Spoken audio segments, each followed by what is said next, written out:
So, Deacon Gay, tell us about Bridges Reentry. I mean, it was your vision. Like, give us some background. I never would have thought that I would be doing prison ministry.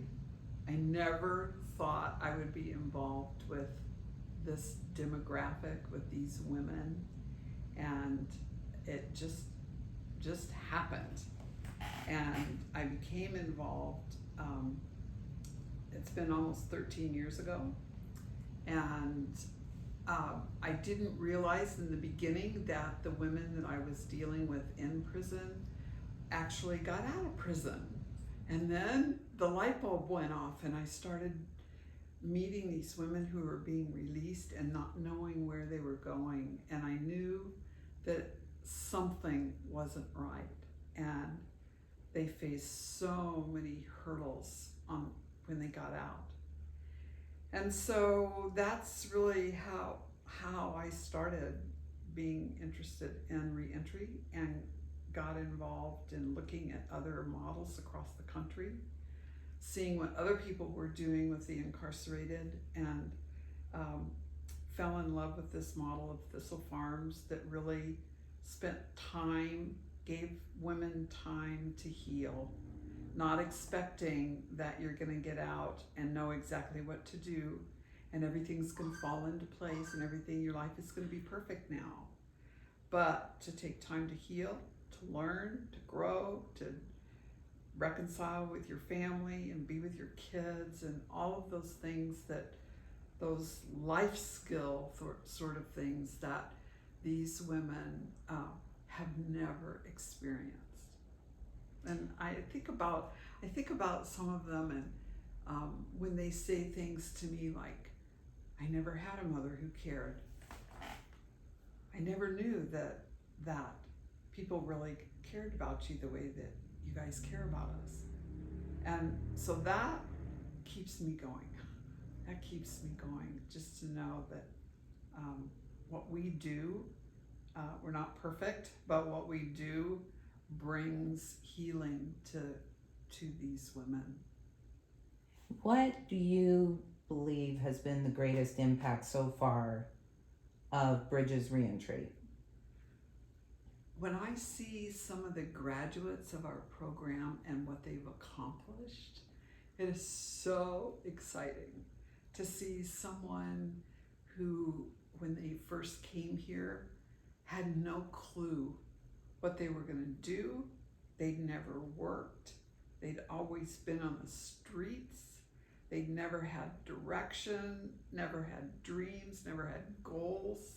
And to see them progress and be successful and get a job, and not just get a job, but get promotions in their jobs and start saving money, and see now one of the graduates is getting ready to buy a house for the first time. So that's pretty exciting. Our first graduate from here had saved $15,000. Now, I know a lot of friends who probably haven't saved $15,000 in, the short period of time that this woman did. It's a huge accomplishment. How long has Magdalene House been around? Our first resident came in March of 2019. And then we have COVID, so it's been a journey.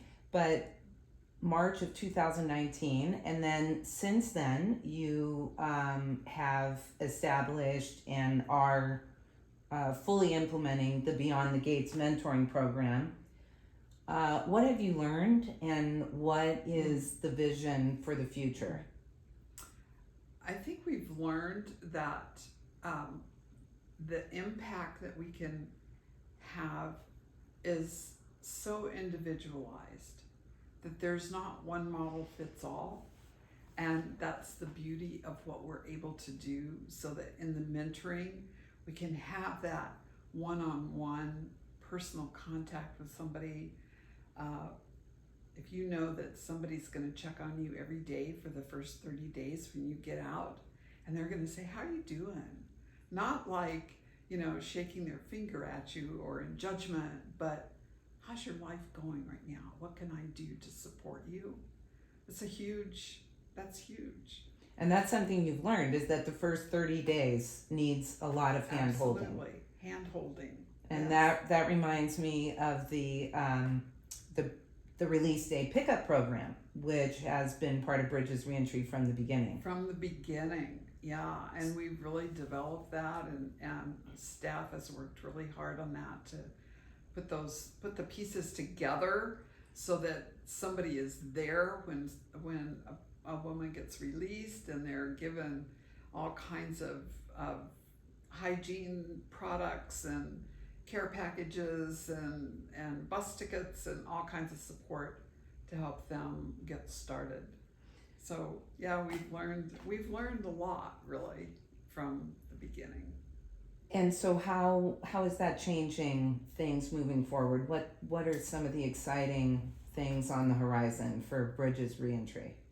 A lot of new programs have been implemented this year that are exciting. My Financial Academy, we're introducing that to the Second Chance Center. And what is the Second Chance Center? Second Chance is women who have been chosen, and we don't understand how. It's a mystery. No one really knows how. But it's in Perryville. It's inside in Perryville. It's run actually by the Department of Economic Security. And so they teach life skills to these women when they re-enter. And we just fell into this program teaching financing, and we teach budgeting, and they've never had a budget. They've never been required or asked, or it wasn't important to have a budget to know how to manage money. And they're so excited to learn. It's just really fun. So you're in the prison, in there, in the Second Chance Center, and so just in closing, what's the plan moving forward? What's your vision? I'm passionate about getting another house, so that we have another house. I want it to be close by so that we can work in conjunction with each other. And then I want a transition program so that when the women graduate from our program, they have another little safety net. And maybe it's a house that they'd start paying rent, and help them get back on their feet financially and emotionally, spiritually, all of it. It's like, I don't want them to they graduate from the program and then boom, they're gone and there's nothing out there for them. And it doesn't appear that that's the case now for Magdalene House graduates or mentees. It seems like this community continues to get bigger and stronger. Yes. And they help each other. They hang around. They come to Zoom meetings and activities together. And so that sense of community is so important. So I want to be able to continue that.